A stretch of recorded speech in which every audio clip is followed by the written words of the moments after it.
Bom, vamos lá. A gente vai continuar com a nossa caminhada aí A Voz do Silêncio, e a gente está num momento onde está sendo discutido as ações, parâmetros, e é uma parte bem interessante, né, Fio? Pelo que eu compreendi, né, são três aspectos que estão sendo discutidos, né? O primeiro, de uma forma geral, né, o que é a nossa existência. Depois discute-se as possibilidades dos caminhos que podem ser seguidos.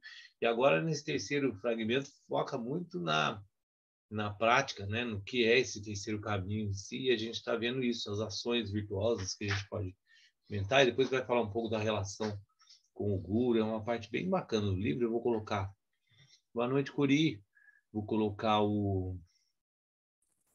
Boa noite, Danilo. o Desculpa o atraso. imagina, o, o slide.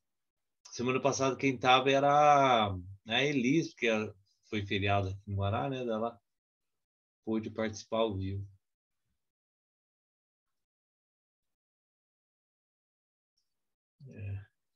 Bom, vamos lá. Fiz meu truque aqui.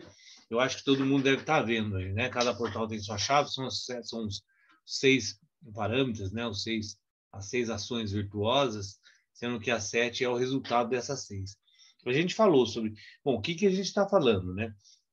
Ele vem falar, né, aqui, ó, tu vês corretamente Lano, Lano é discípulo, né? Esses portais levam o aspirante a cruzar as águas até outra margem. Ele está falando das ações, né? Quando fala virtudes, está falando muito do que são as ações corretas, necessárias para que a gente chegue, né, atravesse o outro lado, que chegue nessa condição de nirvana, de moksha, né, de essa condição última de libertação desses condicionamentos, né, de sair dessa que é a gente vai caminhando durante várias existências para conseguir ser humano, e na medida que a gente é humano, a gente consegue ter essa visão, né, do que nos condiciona e como a gente consegue se livrar desse condicionamento, né? O ser humano é esse veículo melhor que tem, né, dentro da existência nesse mundo, para que a gente consiga isso. E aí a questão sempre é, né, quais são as ações que a gente deve desenvolver na nossa caminhada para que a gente alcance essa possibilidade. E aí ele dá 6 virtudes, 6 ações virtuosas, né, chamadas parâmetros, que são caridade, a gente já falou até viraga, que é desapego. Então, só relembrando rapidamente, a doação é o princípio básico de entendimento que o universo é uma constante troca, né? Eu sempre acho legal a gente, né, analisar sobre o ponto de vista de que existe uma realidade funcional do universo que transcende a idealização mental, né?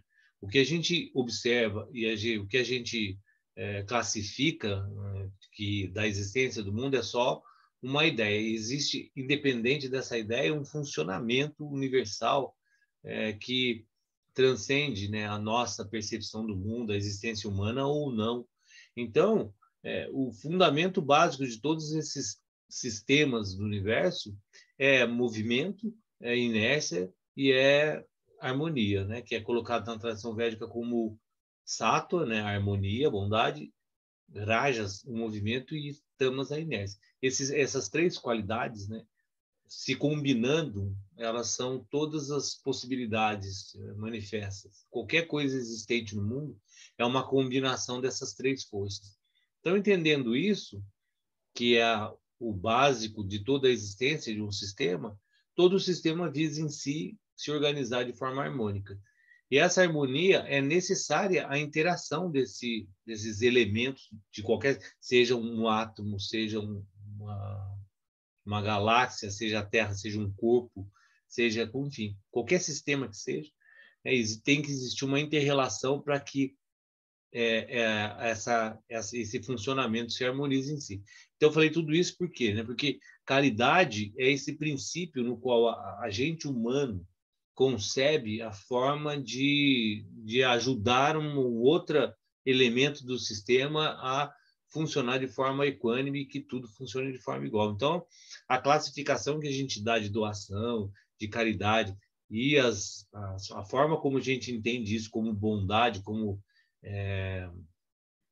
como um estímulo, né, para que a gente execute a caridade, até o próprio bem-estar que gera, tudo isso é parte dessa combinação sistêmica para que entenda-se de alguma forma que é trocando sempre, né? Sempre é doando, aquela frase, né? Na medida que é doando que se recebe, mais ou menos isso, mas a frase, mas é basicamente o ser humano compreender como a gente está pela viagem mental desconectado desse sistema de uma forma natural, né? Perdeu-se a naturalidade. A forma de retomar é entendendo que você tem que ser caridoso. Então, no comentário passado, né, faça caridade, mesmo entendendo que está certo ou não, é um exercício. E aí as disciplinas éticas e morais que são a base, né, também para se manter uma harmonia, né? Então, toda filosofia vai ter um conjunto de éticas e moralidades para que a gente consiga conviver em harmonia. A compreensão de que a vida é como é, o que gera uma tolerância, uma aceitação, uma paciência de perceber que todo o sistema, todo esse sistema universal está preso em leis, né? Inclusive a nossa mente, o nosso corpo, enfim, tudo é um sistema funcional no qual é assim, né?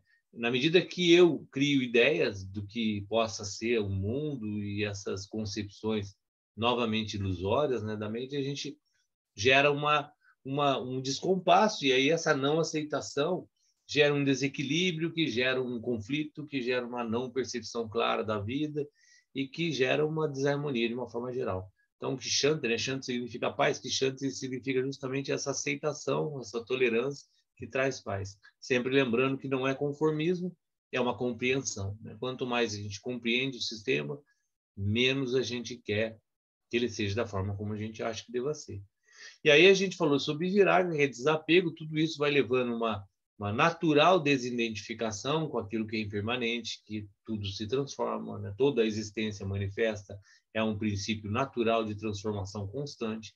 Então, na medida que a gente se identifica com qualquer coisa, seja uma ideia, seja uma pessoa, seja um objeto, aquilo em algum momento vai se transformar. A ideia de se manter a mesma constância passada, alguma coisa, é sempre esse movimento mental de apego a um passado tentando repetir, né, de alguma forma, aquilo que a mente entende que é bom, né, ou criando uma expectativa futura de algo também que a gente entenda que possa ser bom, que tente realizar. E a mente fica flutuando nesses dois momentos, né, apegado a essa estrutura, né, de busca por prazer.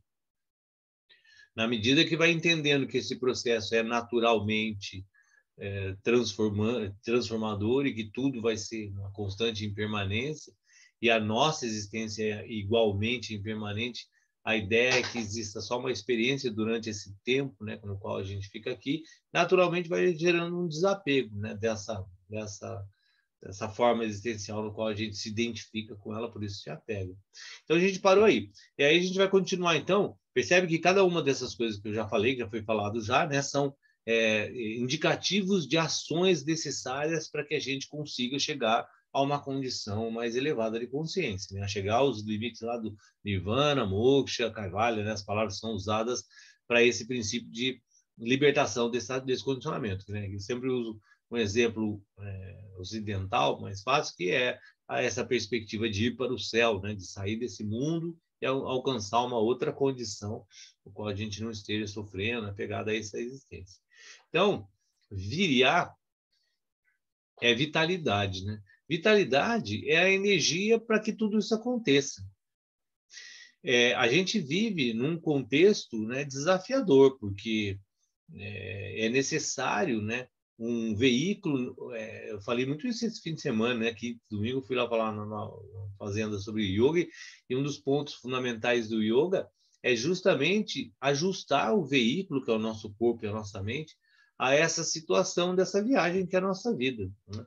Para isso, é extremamente que esse veículo esteja equilibrado e com energia, né? Se comparar com o carro, é muito próximo, né? Você vai fazer uma viagem, o carro tem que estar com os pneus bons, tem que estar funcionando tudo de forma adequada, senão a viagem vai ser muito ruim, ou talvez nem consiga fazer a viagem.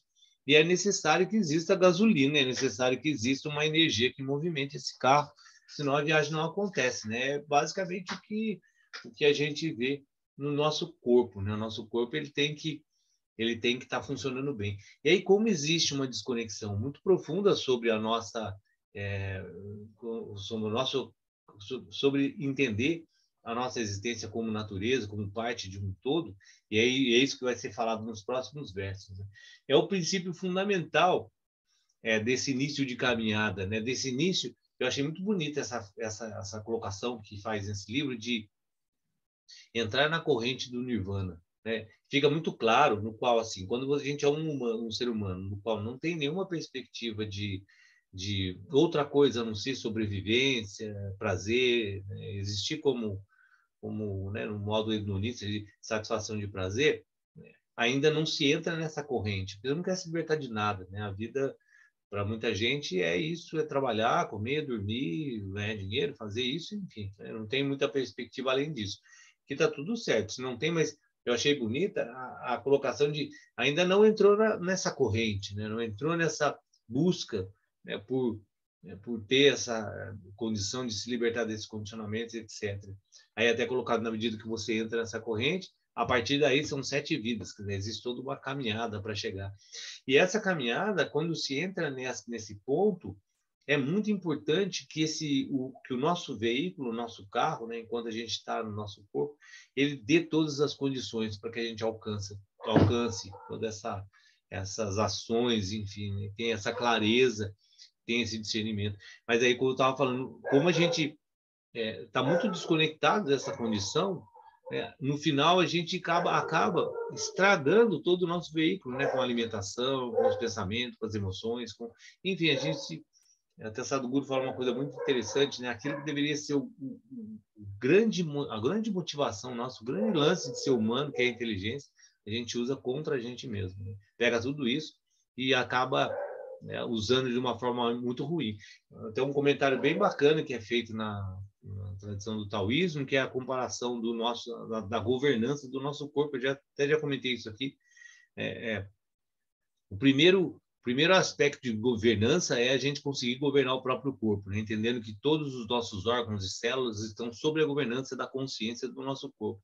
Então, na medida que eles estão pedindo uma busca harmônica de existência, eu coloco substâncias que desarmonizam esse sistema, né? Eu não consigo nem governar esse primeiro sistema que é o meu corpo. Né? Quanto mais exigir dos outros que tenham condições de governar pessoas e países tal, com essa mesma negligência que eu governo meu próprio corpo. Tem até uma passagem de Sadhguru que eu acho também muito bonita, é muito dura de ouvir, mas é muito bonita, que ele fala assim, a gente exige que os ricos, né, as pessoas que têm muitas posses, etc., que elas tenham essa mentalidade de diminuir a desigualdade social, né? Enfim, de distribuir aquilo que é dele por mais pessoas. A gente tem sempre essa ideia. E aí Sadhguru fala uma coisa, né? Quantas vezes você distribuiu o que você ganha com as outras pessoas ao seu lado, né? E aí, quando ele fala isso, fica muito claro, né, que a gente, na verdade, a gente não tem essa perspectiva de distribuição de nada, né? A gente só quer que as outras pessoas distribuam, que as outras pessoas acabem com a desigualdade do mundo, porque sempre a gente tem uma visão de que o outro pode e eu ainda não, né? Então, essa visão de que primeiro a gente governar a nossa própria existência, o nosso reino, começando do corpo e expandindo um pouco para o nosso entorno mais próximo, né?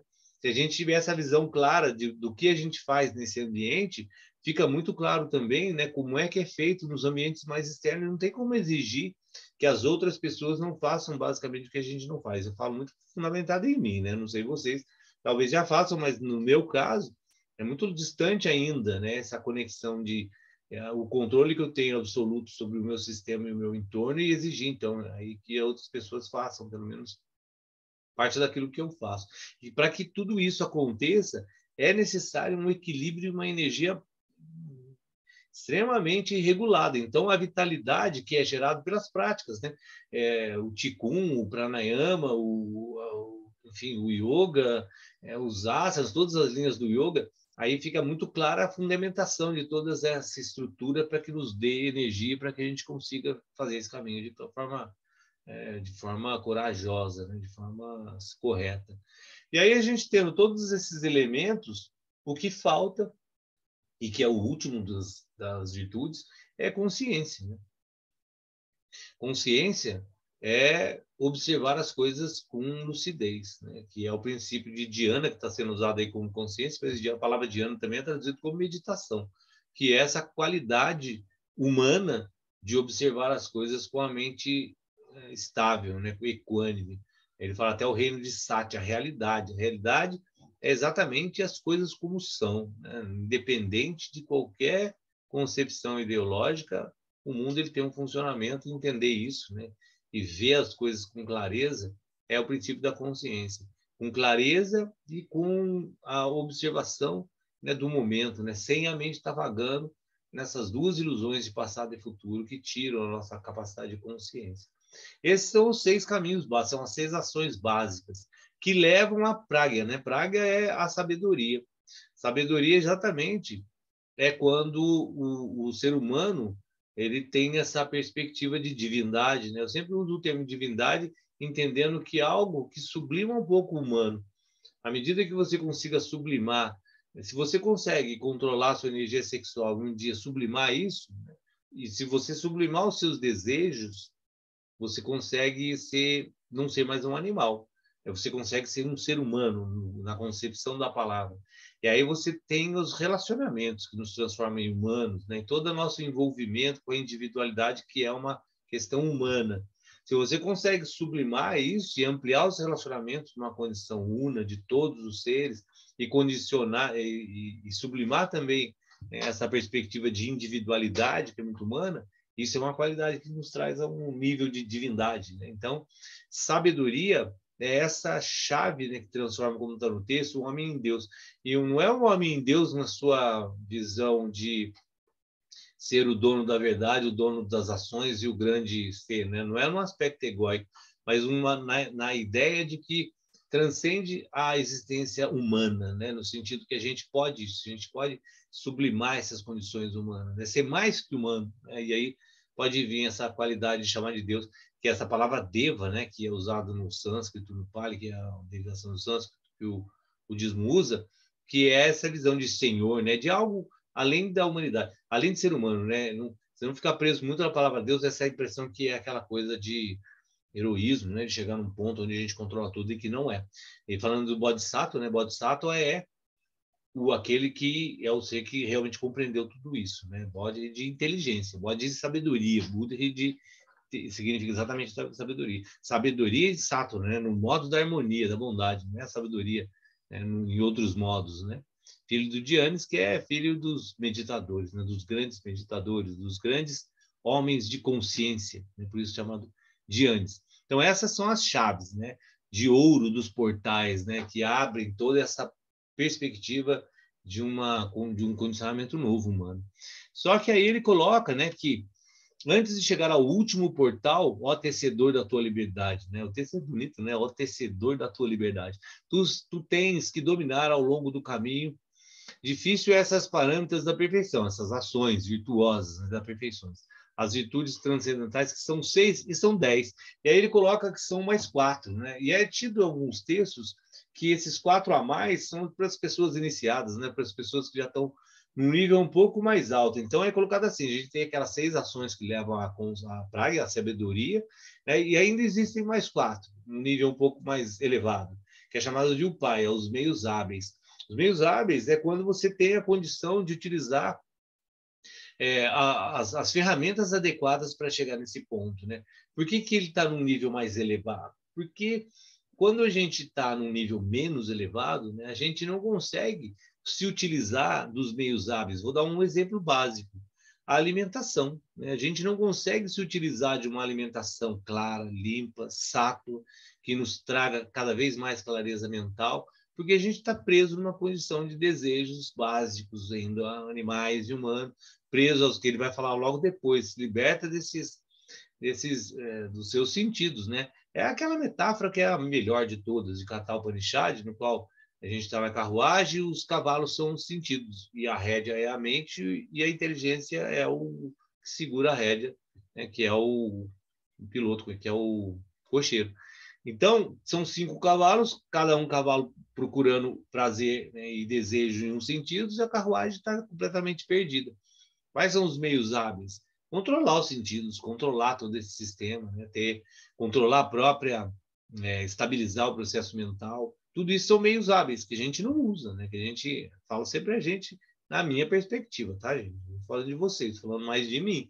Mas é muito difícil a gente entender que existe um ferramental necessário, né, e que isso vamos levar a um caminho muito mais elevado, no qual a gente acaba não utilizando, por questão dos condicionamentos milenares coletivos. Eu estou usando essa frase muito ultimamente, né, porque eu acho que é uma frase que reflete muito tudo isso.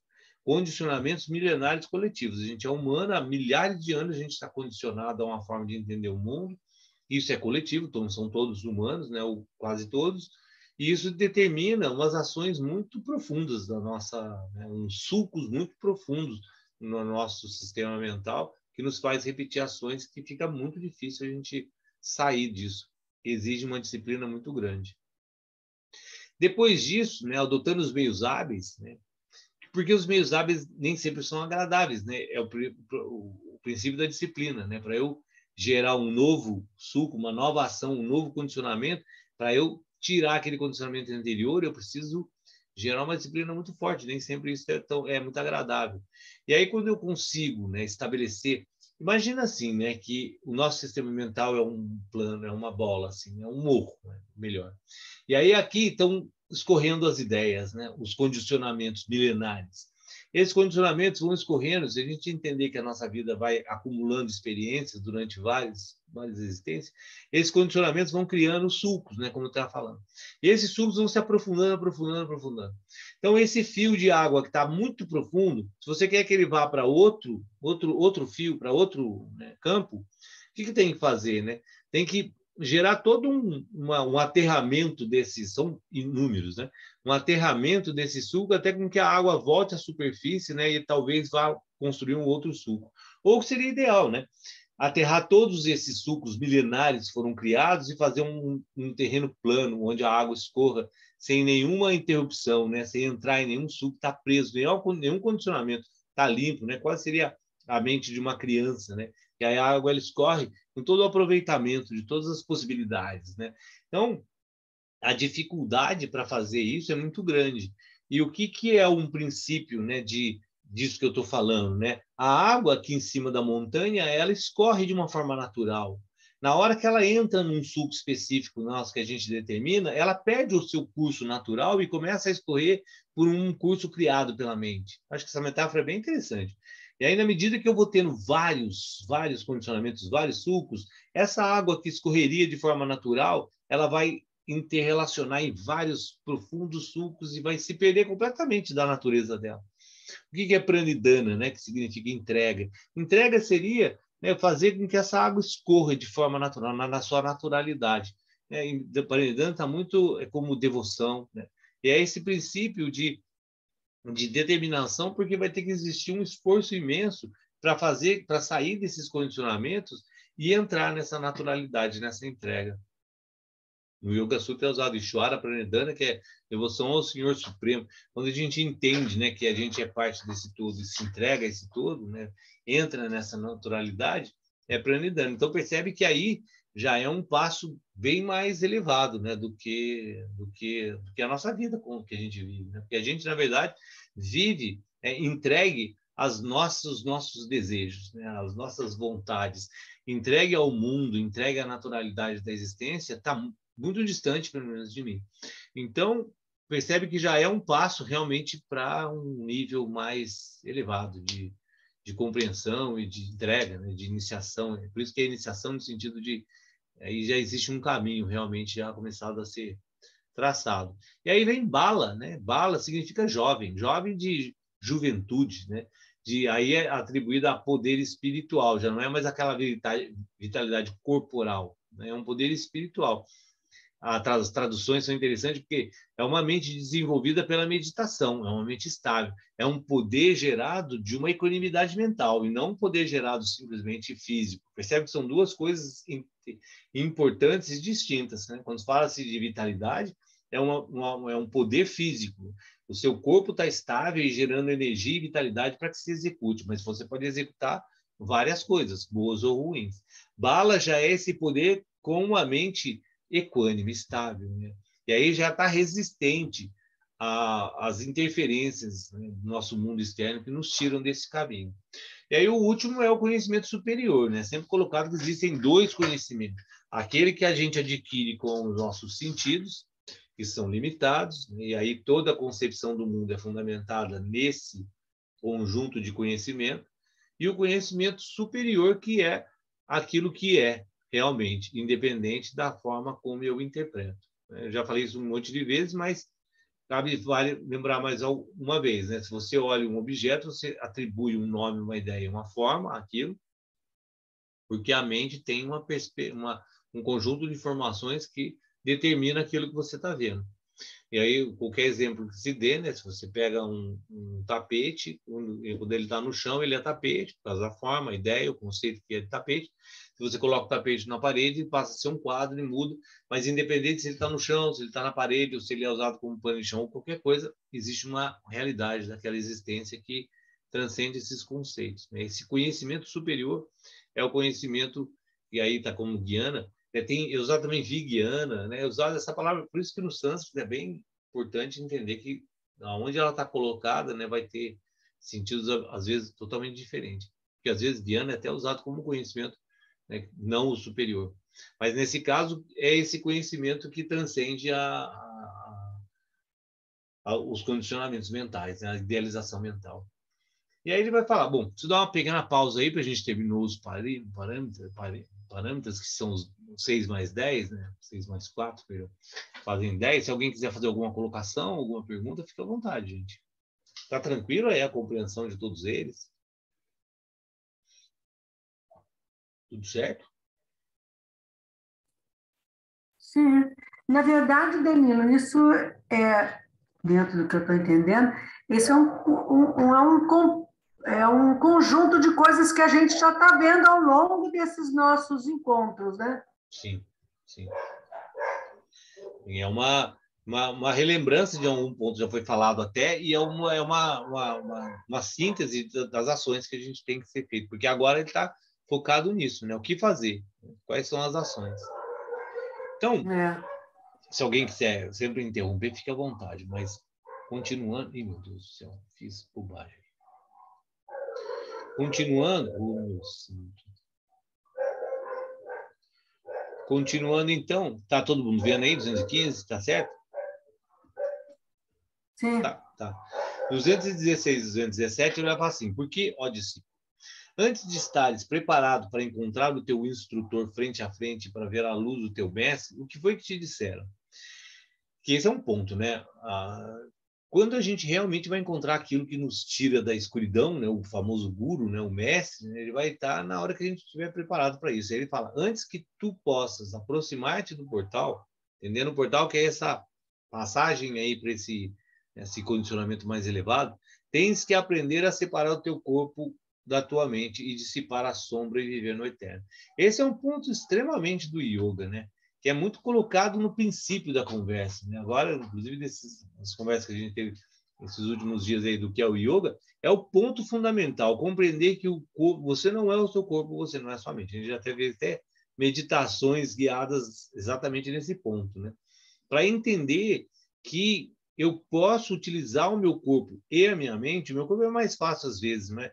Mas o meu corpo e a minha mente como um instrumento dessa viagem, né? Treinar o corpo e utilizar a mente como instrumento, que a mente não sou eu. A mente é um ente da natureza, preso às regras da natureza com características próprias. Quando eu entendo isso, por isso que ele fala, antes de começar essa conversa de um portal, aprende a separar o teu corpo da tua mente e dissipar essa sombra e viver o eterno. Né? Nós somos um observador que se utiliza desses instrumentos para isso. Para isso, tu deve viver e respirar em tudo, assim como tudo o que tu percebes respira em ti. Deve sentir que vives em todas as coisas e todas as coisas vivem no ser. Muito bonito esse trecho aí. Exatamente essa concepção né, de que somos um organismo só. Existe uma meditação do Sadhguru, que eu já passei em algum momento, não sei, acho que foi até o ano passado, que é muito bacana, muito simples e muito bacana. Você ficar de frente para uma planta, né, e você começar a manter essa conexão de que a sua respiração está alimentando aquela planta de certa forma, e ela recebe aquela respiração e devolve aquela respiração que você teve e faz com que você, né, volte a se conectar com o fruto do processo da planta com a sua respiração.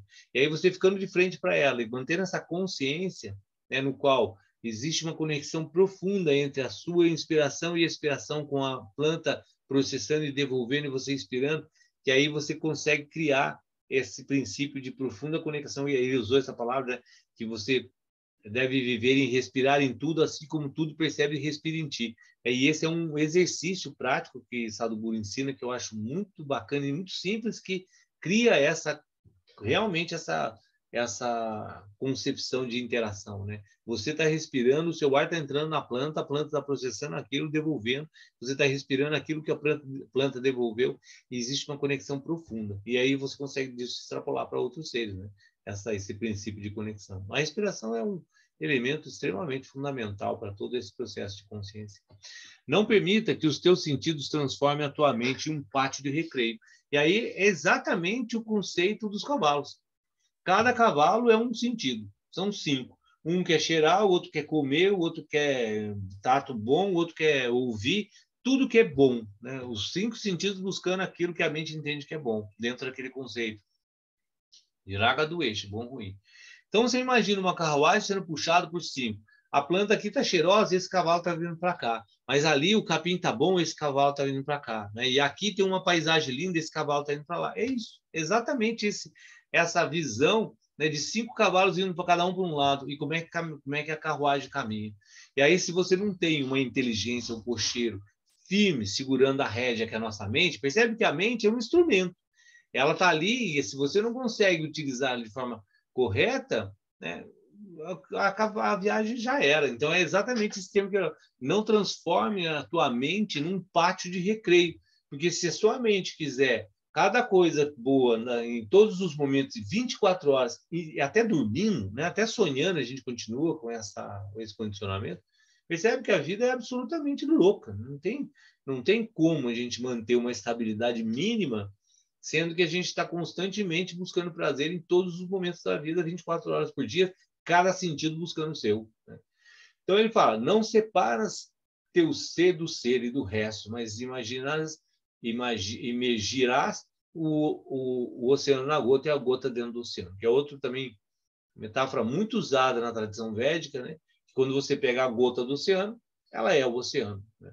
E se ela estiver separada do oceano, né, como a gente está separado dessa consciência, na medida que a gente volta a integrar a gota no oceano, ela se funde ao oceano e ela é o oceano. E aí está tudo certo. Né? Essa é a grande metáfora, né, da gente, é essa gota separada e se achando separada. Né? A mente criando esse princípio da falsa individualidade. É muito interessante, né? Porque essas metáforas ficam bem fáceis a gente entender, né? Que no final, ele vai usar até o termo antakarana, lá no final desse texto, no 222, essa página. E antakarana é esse sistema que faz com que a gente perceba o mundo, né? Vou já falar quando chegar ali, né? Que gera essa perspectiva da ação a ser da gente. 220, ele vai falar, assim estarás em plena harmonia com tudo quanto vive. Lógico, né? Quanto mais conectado a gente estiver, mais harmonia vai ter. Amarás os homens como se fossem teus irmãos condiscípulos, discípulos de um único instrutor, filhos de uma única e doce mãe. É muito lindo esse verso, que esse verso está extremamente conectado com o cristianismo. O cristianismo, né, Jesus, ele usa muito essa metáfora de Deus como Pai, né, e o cristianismo acabou adotando muito essa questão de Nossa Senhora como mãe. Eu entendo essa forma de linguagem exatamente colocando, né, como uma família só, desconstruindo o conceito da família nuclear, né, que é necessária, claro, para o ser humano sobreviver, como um aspecto básico da nossa existência, Mas o aspecto do núcleo familiar, ele é animal, né? Ele vai ensinar alguns conceitos fundamentais, como a relação dos irmãos de amizade, como a relação de respeito com os pais, com a relação de amor. Todas essas relações iniciais humanas, elas vão ser desenvolvidas no núcleo familiar. Então, é super importante nessa questão de aprendizagem. Mas a questão humana é justamente, quando se coloca na questão de divindade, é transcender isso. Sublimar essas questões. Se a gente tem um núcleo familiar extremamente importante para o nosso aprendizado, não quer dizer que o núcleo familiar seja o fim, né? Ele é simplesmente o início da nossa história. Então, na medida que você começa a aprender as relações através da família, você vai extrapolar isso para entender que a família é todos os seres. E isso é muito colocado nessas tradições, inclusive a nossa ocidental, mas eu não vejo isso como uma compreensão clara, que não é a minha família, né? Todos são irmãos, e esse é o conceito de Deus Pai. Eu acho que o Deus Pai, aí é uma percepção individual, eu acho que Deus Pai não é uma visão antropomórfica de Deus, uma pessoa, um pai barbudo que cuida do filho. Deus Pai no sentido que essa existência como um todo, ela se coloca como todos são da mesma concepção, né? Todos são irmãos. É uma figura de linguagem utilizada com a estrutura familiar, porque a estrutura familiar é a mais profunda na nossa relação, né? De amor, de defesa, de cuidado. Então, como é que vai se pegar uma forma de explicar para o ser humano algo que tem que transcender, né, o seu limite familiar, mas que tem que ter a mesma construção de amor, de compaixão? É a família, é por isso que é usado. É por isso que é usado o Pai como Deus e Nossa Senhora como uma grande, única, doce mãe. Porque aí, se você entende que tem uma mãe só e todo mundo é irmão, você deveria tratar, né, todas as pessoas como seus irmãos, né, como a sua família. Esse é o grande ponto fundamental de um princípio de unidade, né? Sempre lembrando que nós somos crianças espirituais, a gente tem que aprender como criança. Então, essas estruturas linguísticas, essas formas, são formas de fazer com que uma criança entenda. Se você trata bem sua mãe, trate bem todas as mães, né? Todos são filhos, todos são irmãos. Se você trata seu irmão, enfim, o que você aprendeu é que é tão distorcida às vezes a forma como a gente percebe o mundo, que mesmo no núcleo familiar não existe essa construção, né, de compreensão, de relação, enfim. Mas aí é uma outra conversa. Mas basicamente essa estrutura de pai e mãe como acima da gente é justamente para a gente compreender, né, essa existência una.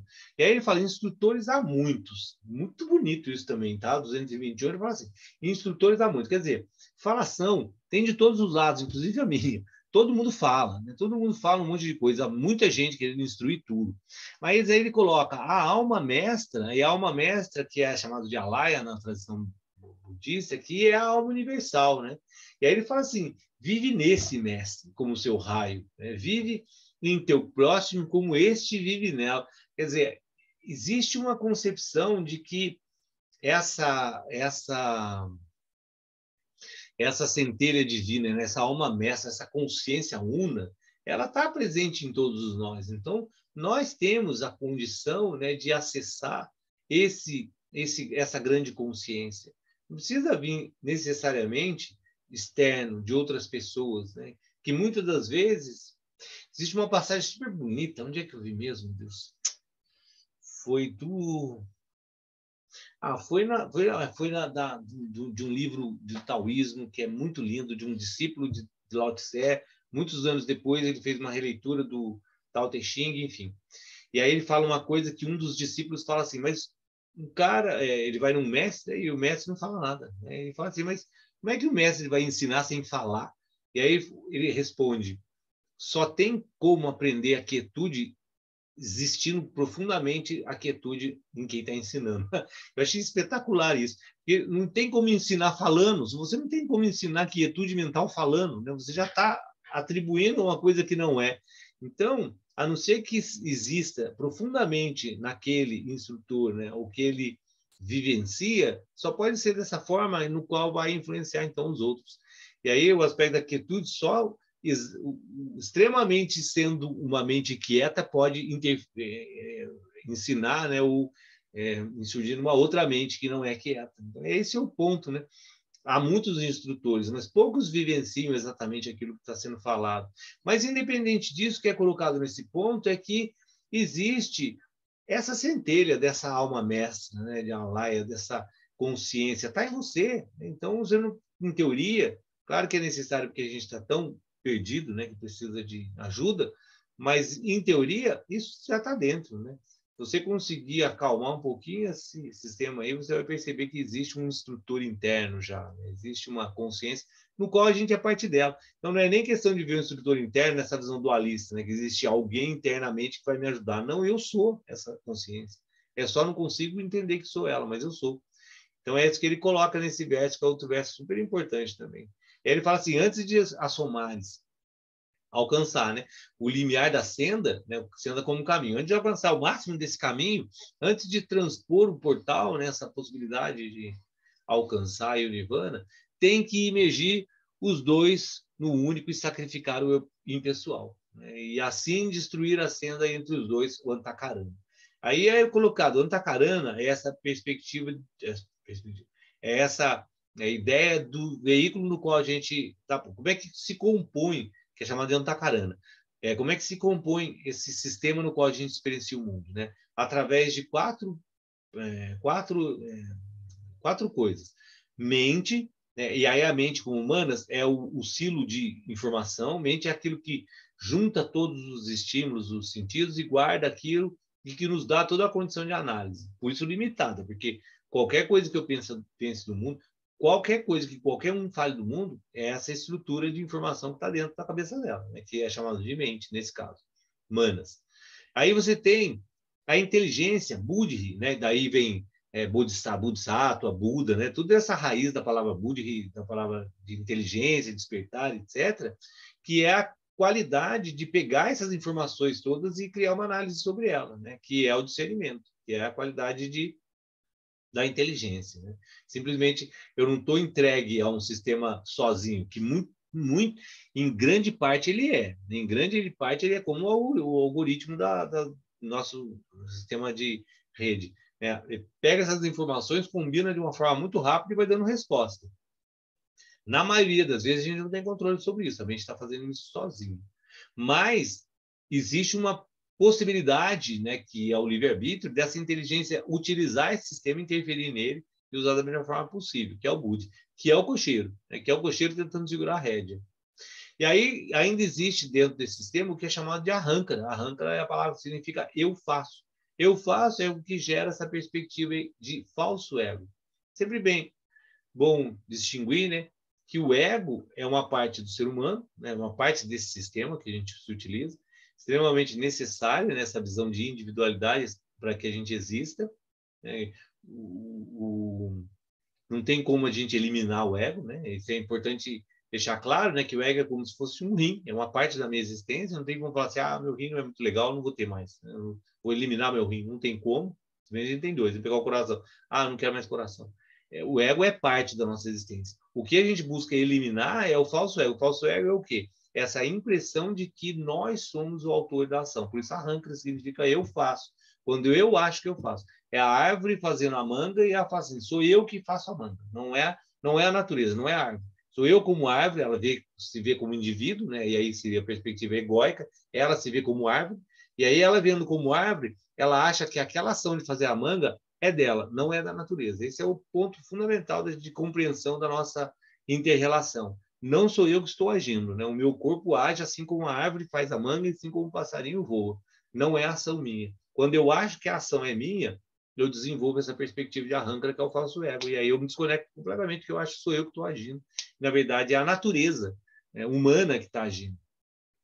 Então, esse sistema, né, quando a gente desenvolve esse ser impessoal, né, quando abandona, sacrifica esse eu, essa perspectiva de que sou eu, esse corpo, essa existência que faz e que age e que vai permanecer existente, toda essa visão egóica no sentido de individualidade, né, tem que ser destruída. Entre os dois, né, e aí coloca o arrancara, que é perder separar, né? Quando ele fala lá no começo também, né? Quando separa corpo e mente, quando a gente consegue que é o princípio da palavra kevala, que significa estar fora. Quando a gente sai desse sistema e observa isso através dele, não mais identificado com ele, né? Quando a gente destrói essa impessoalidade, que é muito... são aqueles sulcos, né? Milenares que estão nos condicionando a uma forma de ver o mundo, né? Que é muito difícil a gente sair dela, de alguma forma. E aí, o 223 tem de estar preparado para responder ao Dharma, a austera lei, cuja voz te perguntará em teu primeiro passo inicial: cumpriste todos os seus preceitos? Ó tu de altas esperanças, afinaste teu coração e tua mente com o grande coração da humanidade, grande coração e mente da humanidade. Vou parar aqui, né? Antes de falar do rio, se bem que dá para ler tudo, depois a gente comenta. Mas só falando do Dharma aqui, que é muito importante. Quando você percebe tudo isso que eu estou falando, o que ele vai falar agora? Você está preparado para responder ao Dharma? Dharma é traduzido como religião, é traduzido como lei. Mas o Dharma, a gente já conversou bastante sobre o Dharma em algum momento, Dharma é essa função fundamental da existência de cada ser. O Dharma da água é ser líquida, o Dharma do fogo é queimar, é calor. E aí percebe que, independente se o fogo tivesse inteligência e falava assim, tô cansado de queimar, agora eu quero esfriar. Não tem como, né? Ele tem que responder ao Dharma dele. O Dharma do fogo é queimar. E essa austera lei, por que ele fala austera lei? Porque não tem como o fogo se transformar em outra coisa que não responder ao Dharma dele. E não tem como a água não responder ao Dharma. E é uma austera lei, ela está presa a essa condição de responder ao seu Dharma, percebe? Então a gente tem que entender que nós estamos dentro de um sistema no qual a gente está preso nessa austera lei e a gente está respondendo ao nosso Dharma. E esse princípio de conexão, de inter-relação, de doação e de troca, que é fundamental, faz parte do nosso Dharma, está sendo feito. Então, quando o Sadhguru coloca, né? Você quer que o rico dê o dinheiro dele, mas você dá o seu? Esse é o princípio que está sendo perguntado. Você está preparado para responder ao seu Dharma? Antes de entrar nesse portal, antes de querer o Nirvana, antes de querer alcançar esses níveis altos, você responde a sua função. Você consegue cumprir o seu papel? Cumpre todos os preceitos? Ó, tu de altas esperanças. Porque a gente fica com esperança de atingir altos graus de consciência, mas não cumpre o que é feito. E aí ele continua, né? Afinastes teu coração e tua mente. Putz, essa parte muito linda. Vamos ver. Afinaste teu coração e tua mente com o grande coração e mente da humanidade, que é essa consciência, né, de tudo. Você está afinado a isso? Você está nessa corrente? Né? Você está vivendo nessa naturalidade? Que é uma pergunta que antecede toda a caminhada, né, dentro dessa corrente do Nirvana. E aí que é o ponto bem legal de entender a corrente do Nirvana, porque se você não está nessa corrente do Nirvana, tudo isso não faz o menor sentido. Né? Aí a minha vida eu quero ir para Las Vegas e jogar roleta e azar de todo mundo, não quero saber de nada disso. Tá ótimo, tá tudo certo. Mas na hora que você entra na corrente do Nirvana, onde você tem mais 7 vidas para cumprir esse papel, aí começam esses questionamentos, né? Você está fazendo isso, né? Você está inteirado, afinado com o coração da mente? E aí ele fala uma coisa muito linda. Pois, como na rugente voz do rio sagrado, ressoam todos os sons da natureza.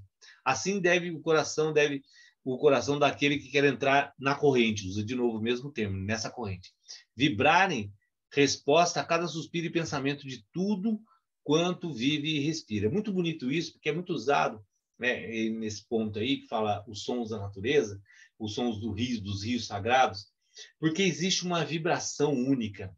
E é muito interessante, eu vi ontem uma matéria do cara que caiu do avião e se perdeu na selva, não sei se vocês viram, se eu não me engano, por 24 dias perdido na selva.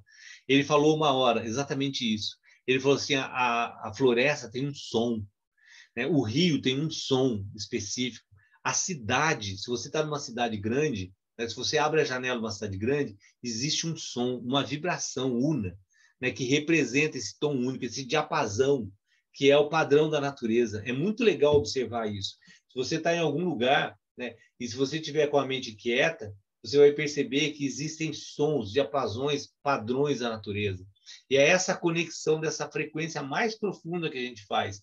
E é interessante porque uma grande cidade é a natureza, é a existência humana.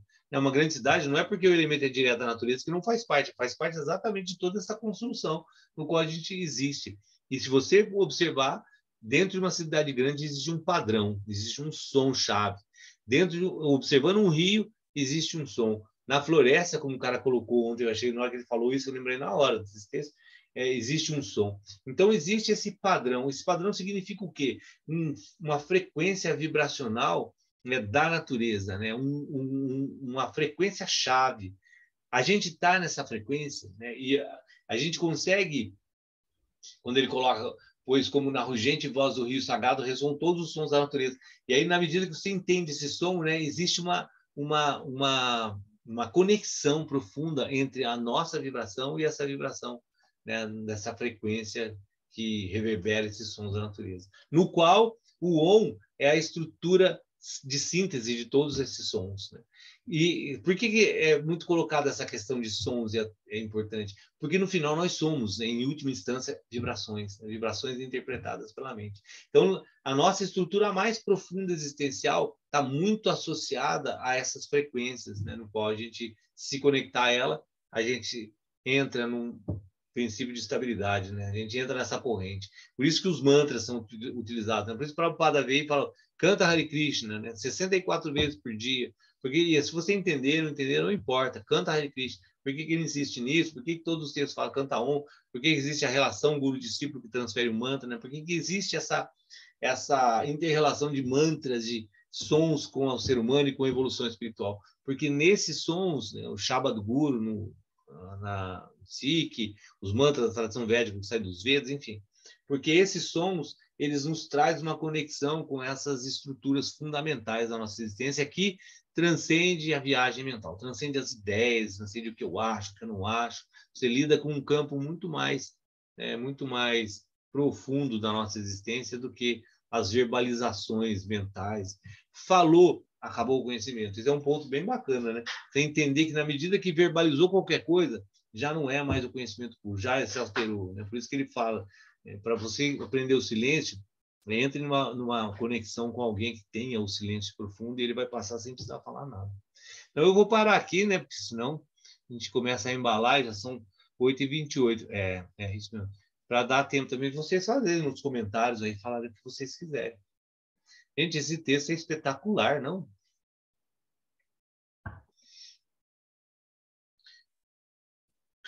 Podem falar. Danilo, eu ontem vi essa reportagem também. E aí agora você falando, a gente fica pensando assim, né, que às vezes você tem a possibilidade de estar em contato com a natureza, numa trilha, né? Sim. Você vai fazer, mas você não aproveita essa oportunidade para escutar o som da floresta, o som da água do rio, Sim. não é? Até porque você vai numa praia, o cara põe numa caixinha da JBL tocando sertanejo universitário nem me lembro disso. do seu lado. Você não consegue nem escutar o som da onda no mar, né? Quanto mais o som da... Mas eu não digo nem na praia, né? Mas assim, uma possibilidade que você tem de fazer uma experiência dessa, né? De ir fazer uma trilha, e você vai. Mas você está falando, Cori, uma coisa muito interessante, né? Vamos supor, combina um grupo para fazer uma trilha e vai para algum lugar, uma trilha qualquer que seja. O ser humano ele está tão nessa coisa do condicionamento milenar, ele está tão habituado ao barulho, ao movimento, que ele vai e as pessoas falam demais, né? E se você fica quieto, ainda você passa por uma pessoa chata, né? E esse cara não fala, né? Não fala com ninguém, porque as pessoas querem falar, elas querem movimentar, né? Querem chupar chiclete, assobiar, bater o pé, cantar, tudo ao mesmo tempo, né? E aí, como você falou, muito bem colocado, perde as oportunidades de estar se conectando, essas coisas que são tão profundas, né? Profundas. Sem contar com a dificuldade que a gente tem mesmo de ficar em silêncio, né? Entrar em contato com esse silêncio e esse barulho da natureza, né? E é engraçado que, às vezes, o silêncio incomoda as pessoas. Porque você ficar quieto, a pessoa quer que você fale. Por que você está quieto? Fala. É verdade. Verdade, é isso. É o chato. Parece, às vezes, que a gente quer levar o nosso ambiente do dia a dia para o outro lugar, né? Você vai fazer uma trilha ou vai para a praia, mas você quer ouvir a sua música lá, né? Então você leva lá, você vai para a trilha, você quer fazer tudo que você faz na tua casa, mas num outro lugar. Então fica em casa, né? E até a dificuldade de ficar com você mesmo, de silenciar, né? Você sempre está querendo ocupar a mente de alguma forma, né? E o que leva a essa frustração também, né, que a gente acaba tendo de você criar a expectativa de ir, por exemplo, para um outro lugar, né, nesse caso a conexão com a natureza, e chega lá e você não consegue, porque você chega lá, você gostaria, sei lá, de um banheiro, você não gostaria de mosquitos, né, e aí a pessoa se estressa porque ela criou uma ideia, né, de que ela estaria ali, né, como se tivesse a seu dispor, né. O ser humano tem que ir ainda uma longa caminhada pela frente, né? Mas é interessante, você vê o texto fala, né? Começa por aí. Aquele exercício que eu falei do Sadhguru, ele é muito interessante, é muito simples, mas é muito bacana. Da planta. Pode ser uma mata, pode ser uma árvore, pode ser um vaso, enfim, o que for. Mas cria essa clareza de conexão muito, muito interessante esse exercício, que necessariamente tem que ser em silêncio, né? Você já citou isso da planta. Já. Daí eu te falei da minha avó, que punha a gente embaixo da árvore falando: eu estou recebendo seu alimento e estou devolvendo o meu alimento para você. Olha, você lembra que eu te falei? Sim, você sempre comenta, sua avó era uma sábia. Uma sábia. Muito interessante. O barulho do rio, tudo ela falava. Agora a gente tem que fazer o silêncio para escutar o que ele tem para dizer para a gente. E essa lição, né, que da gente aprender com a gente, né, a governar o nosso corpo. Eu achei que essa fala do Sadhguru, para mim, bateu com uma coisa assim, um tapa na cara.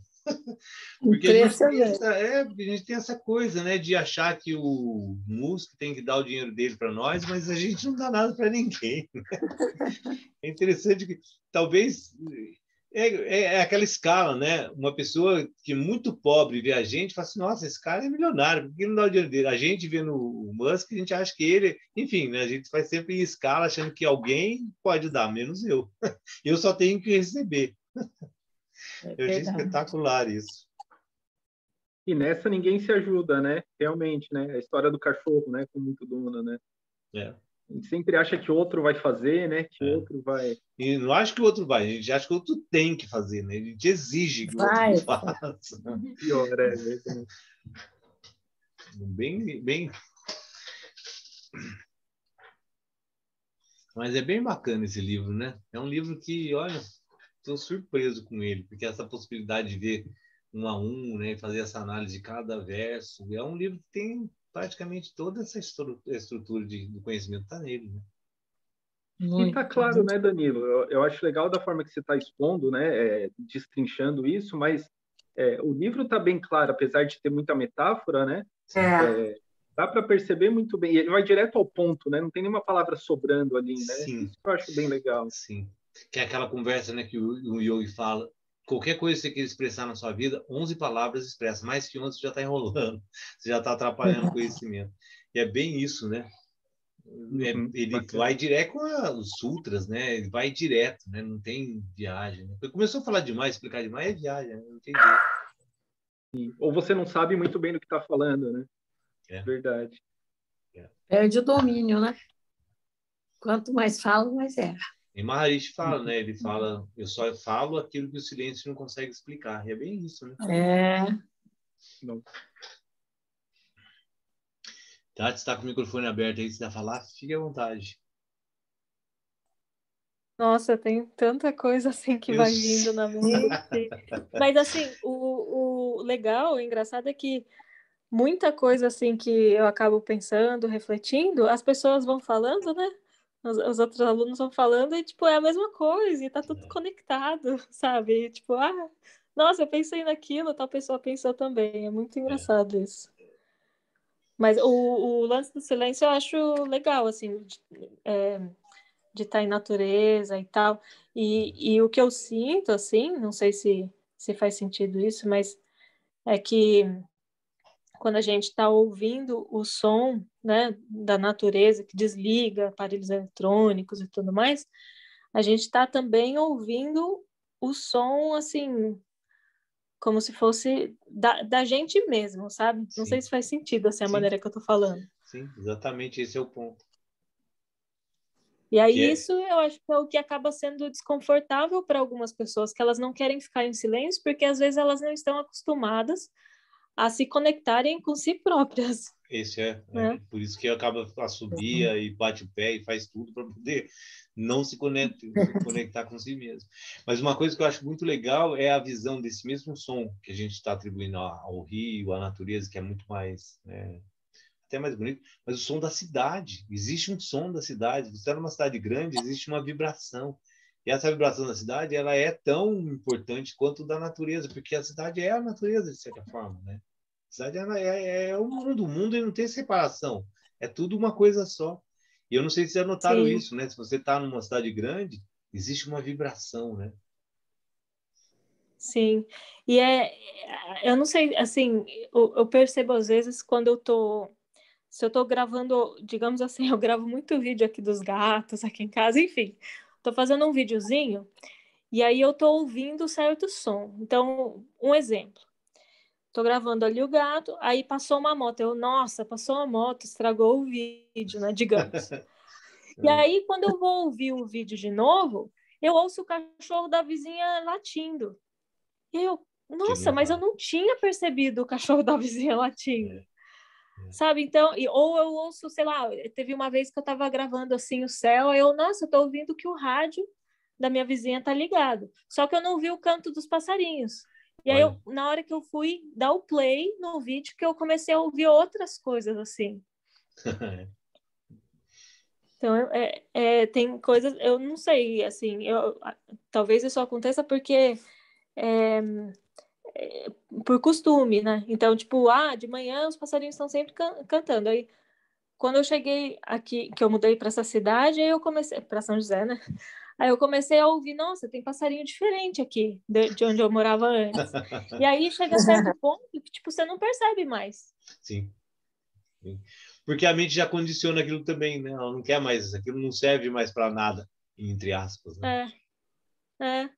Não é o novo, né? Não é diferente. Não é o novo, não altera nada na minha questão de sobrevivência, a mente vai simplesmente condicionando e apagando, a gente não vê mais, né? E até em termos de ritmo de vida mesmo, né? Eu percebo, por exemplo, quando eu volto para São Paulo, que em uma semana eu tô correndo, eu tô ficando do lado direito da escada rolante, eu tô subindo acelerado, né? A gente percebe que a gente entra nessa frequência, né? Da cidade. Da mesma forma, quando a gente vai para o campo, a gente entra na frequência do campo, né? Que é outra, né? A gente acaba acordando mais cedo, a gente, enfim, né? Fica mais tranquilo. Então tem, né, essas diferenças mesmo de frequência no sentido da frequência da vida, né? Que nos ajuda bastante, né? Por isso que as pessoas, no fim de semana, feriado, saem, né? Para poder tentar uma frequência mais calma, né? Essas coisas são legais de entender que está além da ideia, né? A pessoa não está indo para a praia viajar, que é o que você falou, ela vai porque o nosso sistema mais profundo busca essa harmonia, né? Busca sair de uma frequência e ir para outra para se acalmar. Daí o cara vai lá e leva a caixinha e bota o pagode, bota... Sendo que a existência dele está pedindo uma coisa, ele vai e traz junto a outra que não era para ir.